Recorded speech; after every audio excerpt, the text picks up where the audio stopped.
I don't think there are good arguments against my position. I think the people that oppose my position are idiots. It makes us look foolish compared to the communist leader in China. He was smart enough to ban Bitcoin in China. There are people who think they just got to be on every deal that's hot, and they don't care whether it's child prostitution or Bitcoin. He says in 2007 at the USC Law School, Charlie said, "I'm not entitled to have an opinion on this subject unless I can state the arguments against my position better than the people who are supporting it." I don't think there are good arguments against my position. I think the people that oppose my position are idiots. And so I don't think there is a rational argument against my position. This is an incredible thing. Naturally, people like to run gambling casinos where other people lose. And the people who invented this crypto crapo, which is my name for it, and sometimes I call it crypto crapo and sometimes I call it, well, crypto shit. And it's just ridiculous that anybody would buy this stuff. And it isn't. You can think of hardly nothing on earth that has done more good to the human race than currency, national currencies. They were absolutely required to turn man from a goddamn successful ape into modern successful humans in human civilization. Because it enabled all these convenient exchanges. So if somebody says, I'm going to create something that sort of replaces the national currency, it's like saying I'm going to replace the national air. You know, it's asinine. It isn't even slightly stupid. It's massively stupid, and of course it's very dangerous. And of course the governments were totally wrong to permit it.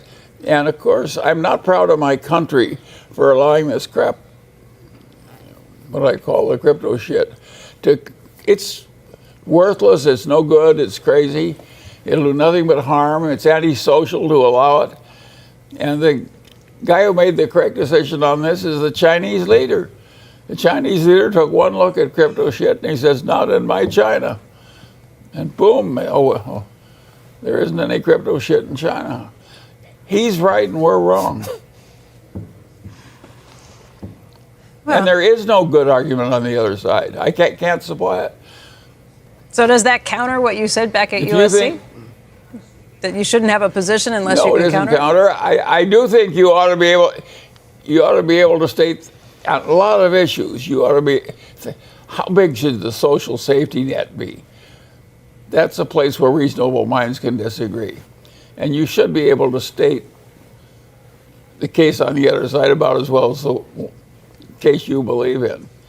But when you're dealing with something as awful as crypto shit, it's just unspeakable. It's an absolute horror, and I'm ashamed of my country that so many people believe in this kind of crap, and that the government allows it to exist. It is totally, absolutely crazy, stupid gambling with enormous house odds for the people on the other side, and they cheat in addition to cheating in the betting. And it's just crazy. So that is something, there's only one correct answer for intelligent people there, is just totally avoid it. And avoid all the people that are promoting it. How do you feel about the gambling that took place at the Super Bowl and surrounding that and the legalized gambling taking place in this country at this point? Well, it's not as bad as crypto shit. I spoke to the 98-year-old Munger over Zoom about Bitcoin and crypto after the collapse of the exchange FTX. He didn't hold back on Sam Bankman-Fried or on those who worked with FTX, investors, venture firms like Sequoia and others. It pains me that in my own country, I see people that were once regarded as very reputable people helping these things exist, promoting their use and so forth. This is a very, very bad thing. The country did not need a currency that's good for kidnappers and so on. What do you think happened? Because there are a lot of big names, a lot of people and firms that you might not have anticipated. That's what impresses me. There are people who think they just got to be on every deal that's hot. And they don't care whether it's child prostitution or Bitcoin. If it's hot, they want to be in it. I think that's totally crazy. Reputation is very helpful in financial life.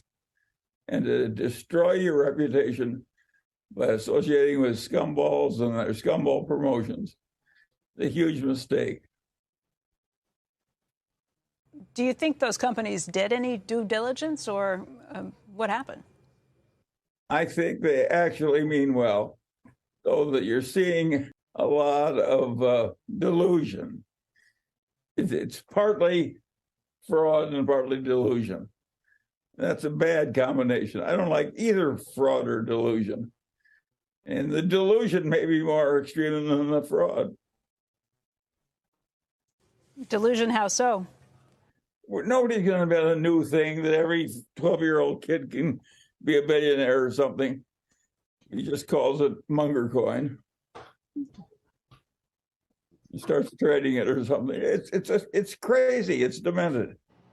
Munger, of course, is not quick to accept the value of a new technology like the blockchain over the potential danger of a speculative, risky, or even, as he calls it, demented venture like cryptocurrency. Once you've got a good idea, it's much easier to push that to wretched excess. That's why good ideas carried to wretched excess become bad ideas. And once you got that concept in your mind, of course, it's always going to be some good idea. Nobody's going to say, I've got some that I want to sell you. The blockchain. It's high octane blockchain. But blockchain is a new good thing that's come up, like fairy dust. In my life, I try and avoid things that are stupid and evil and make me look bad in comparison with somebody else. And Bitcoin does all three. and in the first place, it's stupid because it's very likely to go to zero. The second place is evil because it undermines the Federal Reserve System and the national currency system, which we desperately need to maintain its integrity and government control and so on. And third, it makes us look foolish compared to the communist leader in China. He was smart enough to ban Bitcoin in China. And with all of our presumed advantages of civilization, we are a lot dumber than the communist leader in China. Yeah, and when 25% of the people of the country get mad because we've said what we've said today, just remember Charlie spoke last and was the most...